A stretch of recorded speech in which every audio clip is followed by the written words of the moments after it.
If we can only ever stick to the plan on good days where everything goes as expected, how are we ever gonna get any results? How are we ever gonna get anywhere? Because that would mean that we need only good days. And whose life is like that? Literally no one's. For example, this morning at about 5:45 a.m., when I let the puppy out into the yard to go potty for the first time, there was also a small skunk in our yard, and she did get sprayed. Which was a chaotic and stressful way to start the morning, a chaotic and stressful way to start the week, and definitely something that we're gonna be dealing with for the rest of today at least, maybe into the rest of the week, who knows. And it would be so easy to let that be an excuse to make the rest of the day go to shit.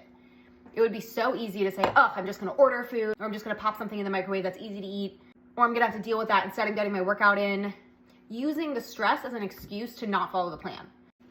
But the puppy getting sprayed by a skunk has literally nothing to do with my food choices for the day, unless I make it have something to do with that. So yes, I'm gonna be dealing with the stress. It was a stressful way to start the day, but I'm also going to just eat to plan. I'm gonna eat my normal meals. I'm going to have the rest of my day alongside that stress, because it's really not an excuse that should stand in my way.